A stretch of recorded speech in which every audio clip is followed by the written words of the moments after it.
Welcome to the orientation video for spring 2022. My name is Professor Leon, and this video serves as an orientation for my Calc 3 class, my Math 225 class, and for my combined linear algebra and differential equations class, Math 250. While these courses covered very different material, the way I conduct the courses is exactly the same. So that's why we can do just one orientation video for both classes. So here's a trivia question for you. You're either enrolled in my 225 class or my 250 class. What do they have in common? They have a lot of stuff in common. I can think of three things right off the top of my head. First, these two courses are primarily taken by students who are majoring in physics or engineering. So they are basically advanced engineering math classes. The second thing I can think of is that they both require integration. So the integration techniques that you learn in second semester calculus are going to crop up along the way. And I can think of another thing. So I think I'm going to leave that last thing, which is pretty obvious, but I want to leave it for a few minutes. See if you can think of what that thing is. Okay, so if you haven't already done so, I recommend that you pause the video and access and print out a copy of the syllabus for the course. It's located in my Canvas shell under the Files tab. In fact, whenever I post information for you on Canvas, it'll be located under the Files tab, okay? Okay, so both courses were originally scheduled to take place on campus and in person. However, the current trajectory of the pandemic has made it necessary for us to move our class or start our semester online. Okay, the plan in a nutshell is that for the first 2 weeks of our semester, our classes are going to be conducted asynchronously. You've probably heard that term over the past couple of years of the pandemic, but just in case, this means in part that there will be no live lectures. You simply view videos online on my YouTube channel, complete homework, and send me questions as they arrive. Send questions to my email as they arise, okay? I don't hold any Zoom meetings. In fact, there are no live meetings between us whatsoever until we get back to campus in a couple of weeks, hopefully. Okay. You send all. Oh, by the way, when you send me questions, send all your questions to my email account, which is on our syllabus, and we'll see that in a minute. Don't send them to Canvas. I don't interact with students on Canvas other than to post information for you. So don't send your emails through Canvas. I may or may not get them if you send them to Canvas. Okay, I don't check email on Canvas. Although I think it's supposed to bounce to my email account. I'm not sure about that. Okay. So send all questions directly to my email account.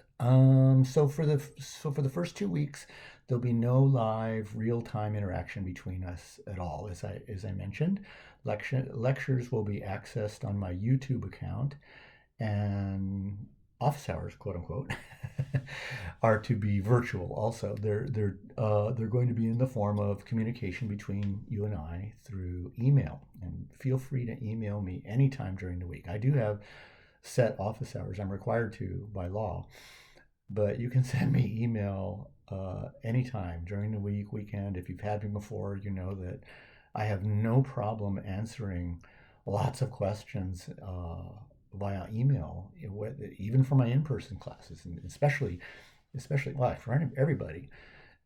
This won't change during when we return to classes. Hopefully, that I will have no problem writing up solutions for you and scanning them and sending them right off to you, and mostly as you send them to me. If I don't get back to you right away, I'm busy, I'm doing something, but I tend to get back pretty quick on with solutions to stuff. Okay, so where was I? So when do we return to campus? Well, you probably know as much as I do. The administration has set a tentative date for us to return to our in-person instruction as January 24th, so 2 weeks from the start date of January 10th. We're scheduled to return. So we'll be back on campus on the 24th, and we'll resume classes as in-person classes as long as or unless our administrators decide that we need to adjust this. So we'll just go along with the changes as the pandemic necessitates us to do so. Okay. So for the remainder of the video, I'd like to go through my syllabus with you together. I'll add in a few nuggets of information along the way, and if I miss anything, just send me an email. And if it's something that's really important, I think that the rest of the class should know, I'll send an email to the whole class with that information. Don't be shy about sending me questions on email. I don't mind. I'm here for you. Okay, so let's get started with the syllabus. This orientation video is for my 225 class and my 250 class, and if you're in my 225 class, this is Calculus 3. If you're in my 250 class, this is our combined linear algebra and differential equations course. Both, like I said, both advanced engineering math courses. Okay, let's see. Oh, it's next year. I'm going through the syllabus as hopefully you have in front of you. My name is Professor Leon, and a little bit about me. I was hired as a tenured track professor a very long time ago. I'm the senior member of the math department faculty here at Cerritos. I was hired in September of 1990. So I'm in my 33rd or something year of instructor. I was granted tenure in 1992, which means I went through a 2-year probationary period, and in 92 I was granted tenure, and I probably taught some of your parents. Hopefully not your grandparents yet, but who knows. All right, so that's me. I'm my primary interest in mathematics is in mathematical physics, which means that I'm not a physicist. I've had a lot of physics, but I'm not a physicist. My primary interest is in the mathematics that's used in physics and more generally in the sciences. So what that means is my interest is in how the mathematics of the sciences is used in physics. Primarily, the mathematics of the sciences includes things like statistics and calculus, which is when you're a mathematician, we call calculus analysis. So analysis, differential equations, which kind of run a lot of the real estate of physics, and linear algebra, other things like variational methods that are used. It has to do with the calculus of variations and partial differential equations and stuff like that. Okay. A very close second in terms of interest is in teaching. Very, very close second. I love teaching. I am after I guess a third of a century of doing this. I still love my job. I still love teaching engineering students primarily. So my teaching load primarily has calculus and higher. Okay. Although once in a while not once in a while, real frequently I teach the math for calculus, which is pre-calculus and trigonometry. But my true passion lies in teaching the first 2 years of transfer level engineering math or physics math, which is primarily calculus and differential equations and linear algebra. Okay, so that's me a little bit in a nutshell. I won't, either whether we're in person or online or whatever, I don't talk a lot about, I'll try not to talk too much about me. So this is the last I'll be telling you a little bit about me. And the reason I'm doing it is so that you feel comfortable talking with me or interacting with me. I'm going to be your primary resource for this class. There are a lot of resources on YouTube, and some of them are good, some of them are crap. A lot of them are crap. A lot of the information that's presented on YouTube is not accurate. So be very, very, very, very careful when you, if you decide to supplement your instruction with other information online. I can't be responsible for you reproducing bad information on your tests and stuff. So if you look at videos online and stuff and you're not sure about something that you see, just roll it past me, and I'll let you know if it's good information or not. Okay. Um, on your syllabus, it also has my office, but we're not going to meet in my office, whether we're online or in person. The administrators have decided that we do not hold in-person office hours, even if we have in-person classes. So all of my office hours are going to be online with you. That means if I answer questions for you that are outside of class, it's going to be online. I'm not supposed to have you in my office to protect both of us. Okay, so unless that changes, I don't think it will. My email account is the way to go, and that happens to be our next thing here. My email is at arleon@cerritos.edu, and I've said this a bunch of times. It's like the fourth time I said this. Email me frequently. Uh, Students often are, or I think are afraid to talk to their professors or something. They don't. Students don't communicate with their professors very often, and that's very bizarre. I think a lot of it is that students are afraid to ask a dumb question. Are there any dumb questions? Of course there are. There are questions you should never be asking, but you'll never know it. Just ask it. Ask it. You'll never know it from me. You ask me a question, I'll answer it, and I'll answer honestly and without judging you publicly. So don't worry about it. Don't worry about what questions you might have. Just send them to me, okay? Or when we get back to uh, in-person instruction during lectures, ask questions. That's what we're here for. Okay, I was going to say that's what we're paid for, but no, more than that. That's what we are. I am actually here for you. Okay. All right. So that's enough about me. There's my email address. Let's see. Just making sure I cover everything. Okay, my office hours are pretty much all the time. So my official office hours, your full-time professors are paid 3 hours to have 3 hours of office hours. So I list 3 hours, Mondays, Tuesdays, and Wednesdays from 1 to 2. You send me email anytime. My office hours are always if I'm at my computer. Um, the first thing I do usually is before I get on YouTube, TMI, too much information. The first thing I do is check for email messages from my students. Okay, um, so send me an email anytime you have questions. Again, I will not hold Zoom meetings. I get asked this. Can we have a? I really need to talk to you. Can we have a Zoom meeting? No. If you have a question for me, send it to email.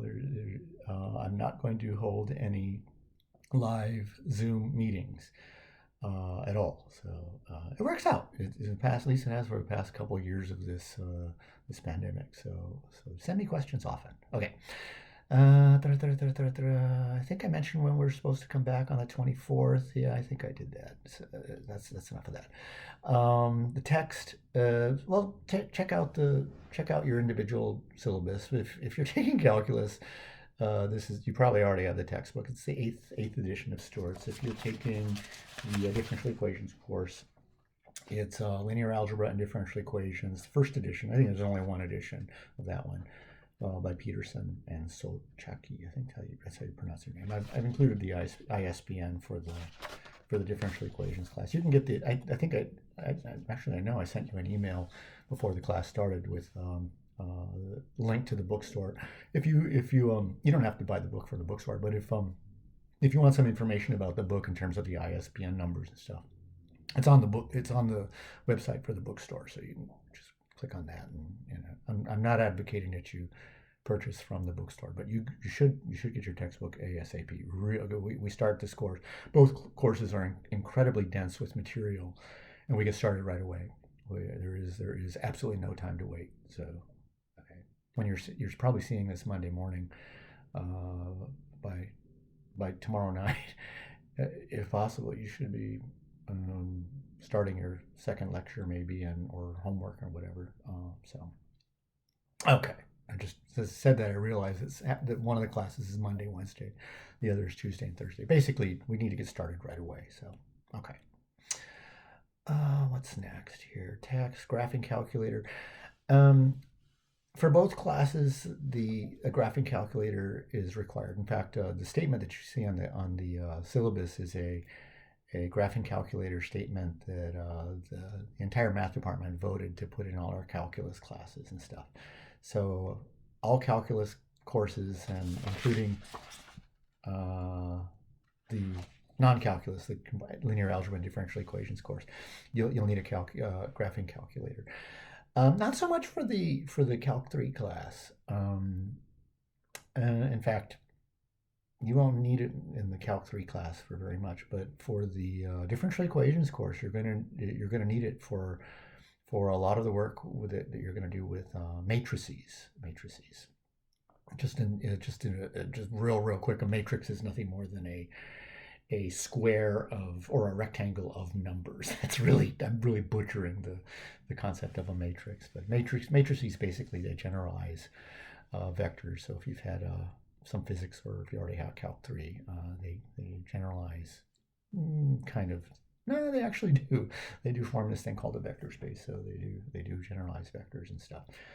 Okay. So anyhow, the graphing calculator we'll use pretty heavily for a while in the differential equations course, linear algebra course. Okay. What else? Here's the third thing that the two courses have in common. That they have a lot of other stuff in common, but that they have in common for us, it's in the prerequisite. They both have Calculus 2 as a prerequisite. I strongly recommend that you have that if you're taking the differential equations linear algebra class, that you've had Calculus 3, but don't withdraw from the class if you haven't. We don't need much from Calc 3. What we need from Calc 3 for the differential equations linear algebra course is basically just one thing, really. We need partial derivatives, which I give an introduction to in the linear algebra class. So if you haven't had Calc 3, don't drop. I just recommend it.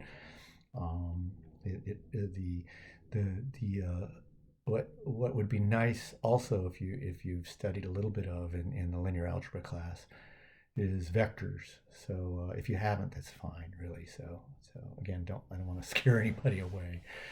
But they both require Calculus 2, and from Calc 2, mostly what we need is techniques of integration. So, and again, don't panic if you don't think you remember. And notice how I put that. If you don't think you remember a lot about integration, you'd be surprised. I'm not going to surprise you with any really fancy integrals and stuff in either class. I try to stick on tests and stuff with integration that we've talked about either in class and lecture, or that you've seen on homework and stuff. So don't worry about being hit on a test with some strangeoid integral that you haven't seen since Calc 2 or maybe never. So don't worry about that. Okay. The goals for the course. I'm not going to read the goals from each syllabus. They're right out of the course catalog. Basically they're both courses are advanced engineering math classes. Calculus 3 is the study of calculus in 3 dimensions. So all the calculus you've learned in Calc 1, limits, derivatives, integrals, that sort of thing.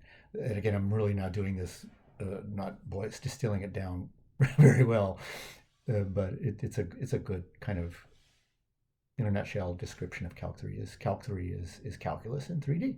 All right. Linear algebra and differential equations is exactly what its title says. We study differential equations. Differential equations rock in physics. They describe a lot of what goes on in physics. And linear algebra is basically the study of vector spaces, these things called vector spaces, which generalize the concept of that you studied in probably physics or Calc 3 if you've had it. But vector spaces are a much more general thing than the concept of a vector as an arrow that you as you study in first and second year physics or in Calc 3. Okay. Anyway, so that's basically what we're doing, is we're getting ready to give you the tools, the screwdrivers and hammers that you're going to need as engineering and physics majors and stuff. Other students besides engineers take the course. A lot of computer sciences students are taking both courses.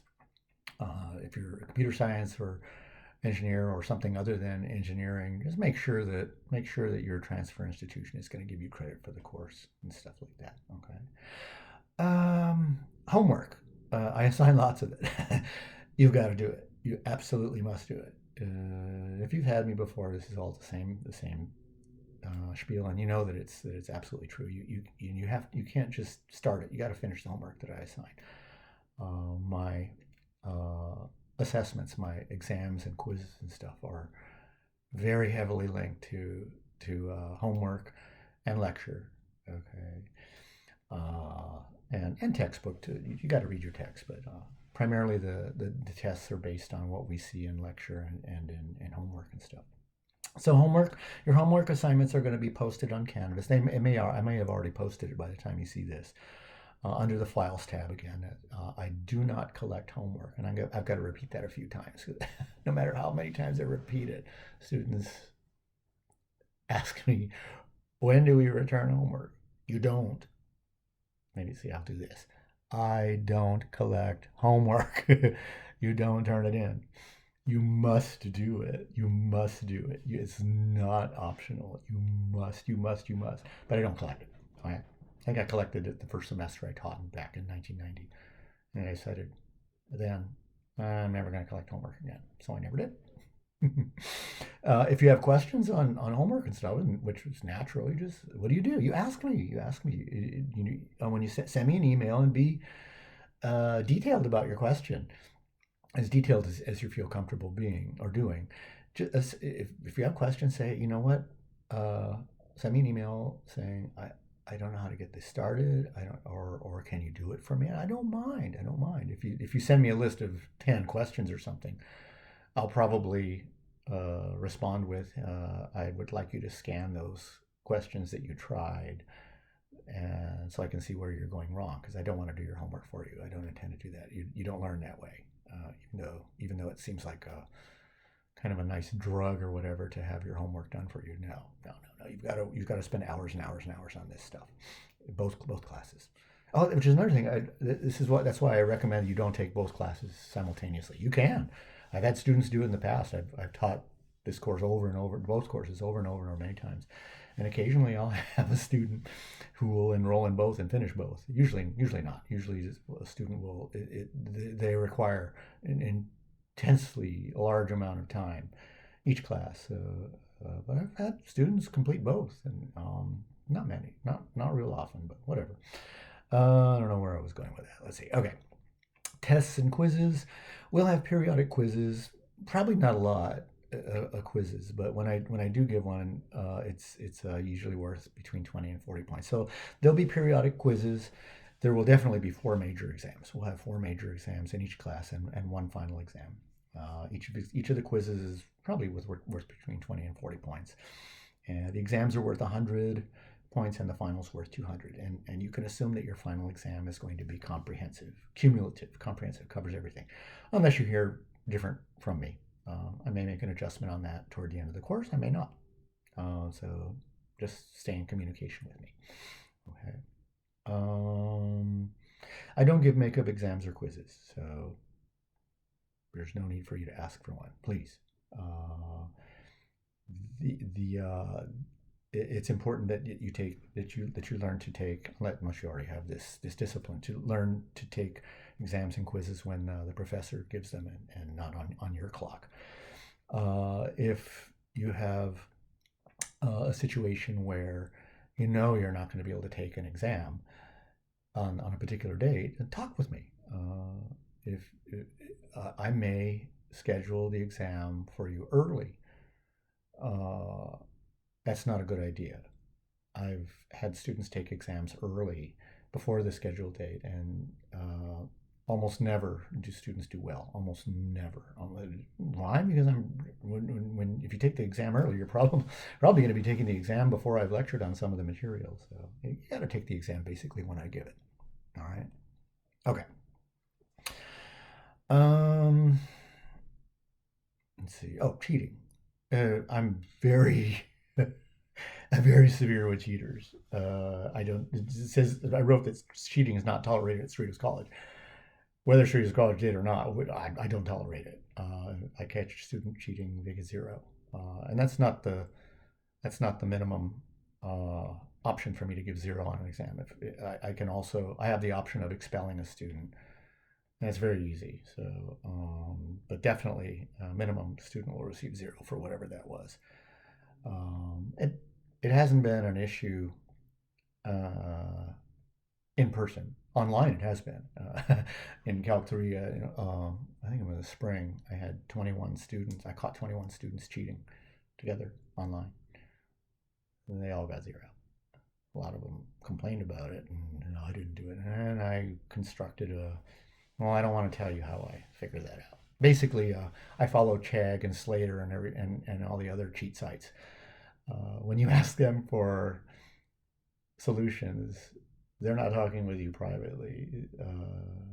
I go on those sites and I find my exact same test questions, and very often the email. Well, anyways, it's easy for me to tell.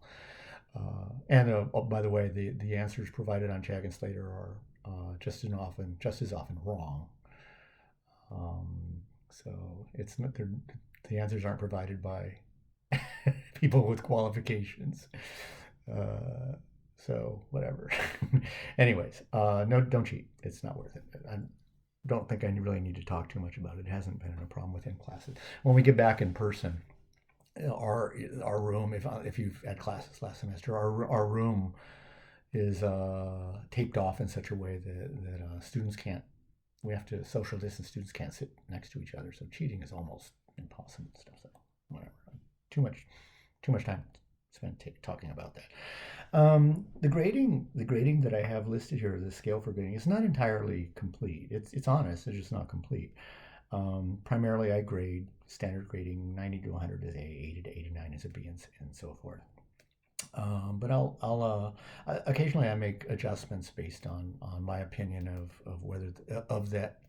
whether or not the exam or quiz, usually exams,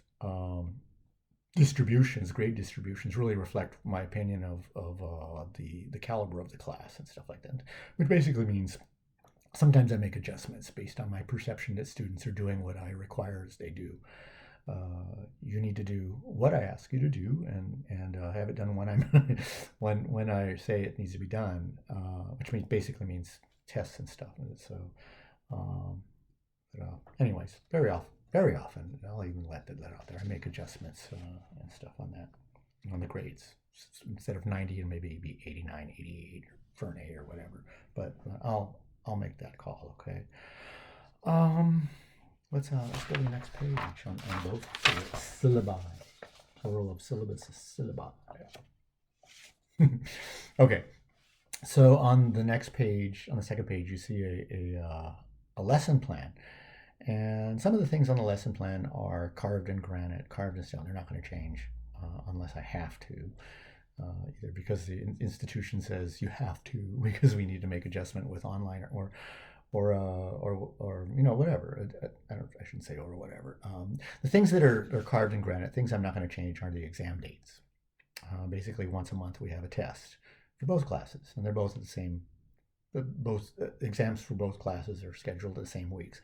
So for both, if you want to get used to how to read this page, this chart, or whatever, notice on the fourth week in both classes, I have on the first day, either Monday or Tuesday, depending on which class you're on, we do a review. The review is very important for you, very, very important for you. I'll talk much more about that in a minute. And then the following day, we have our first exam, or I get whatever exam it is. So I always have a review day before. Always, always, always, always. No new materials covered on review day for in-person teaching and stuff. And if we come back in 2 weeks, which I'm really, really hoping we do, because learning this stuff online just hasn't worked out real well for the past couple of years. Some students do well, but anyway, I'll stop. Okay. If we come back as scheduled in 2 weeks, then a couple weeks later we have our first exam. Okay, so we'll be back on the 24th to have a full lecture on that week in both classes, and then on the next week we'll have our exam. The review day is real important for you. I want to make that really, really, really clear. Well, on the review day, as long as we're coming back in person, on the review day, I'm going to show up to class and I'm going to ask you what I can do for you. I don't have anything to present to you on that day. And the assumption is that on that day you've attempted all the homework problems and read all the lectures, you study your lectures. Don't just write the lectures and then put them in a folder somewhere. You study your lectures. I write when I write exam questions. Very often I'll write an exam question that's not directly linked to a homework problem, but directly linked to something I said in class. Okay, so you got to study your lecture notes and read your textbook. Anyways, on the review day, I ask you if you have questions for me, or I'll even be more general. What can I do for you? If I hear nothing, then we'll have nothing to do that day. On the flip side of that, if you ask questions that I predict you should be asking based on a third of a century of teaching these classes, then that'll be an indication to me that you're attempting homework. And not only will I provide you with an answer, I might give you a little bit of a heads up on the exam regarding that type of question or whatever. So it's kind of a manipulation thing that I'm trying to manipulate you into doing what you're supposed to do, and that's complete homework on time. And your reward is that you'll get information on the test, okay, and stuff like that. So, and that's another thing I use down the line to decide whether I want to keep things at 90 per an A, 80 for a B, and so forth. Is what happens on review days and stuff like that. So it's kind of a natural thing. Okay. The Monday-Wednesday class has two holidays, Martin Luther King Day on Monday the 17th and Washington's birthday on the 21st of February.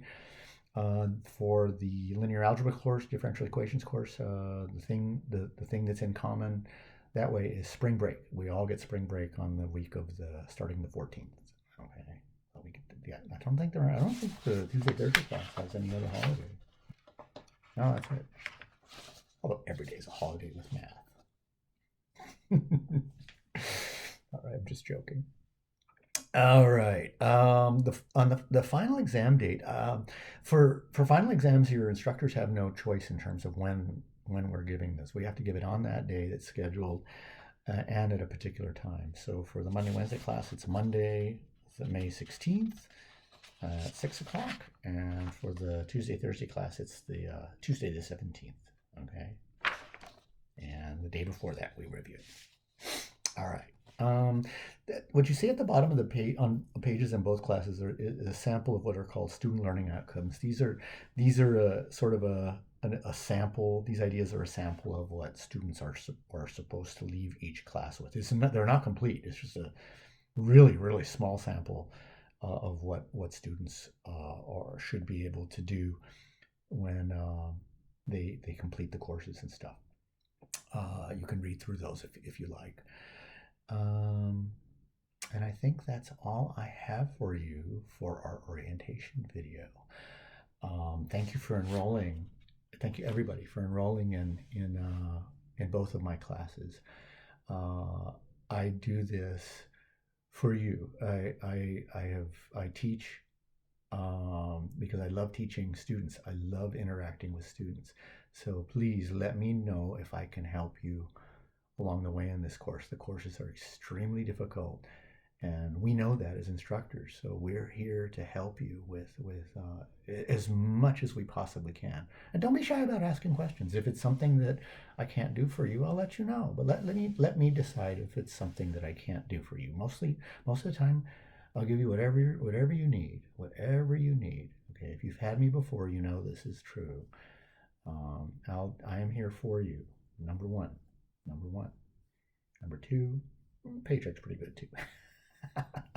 Anyways, welcome everybody, and hopefully we can have some in-person exchanges very, very, very, very soon. So again, welcome.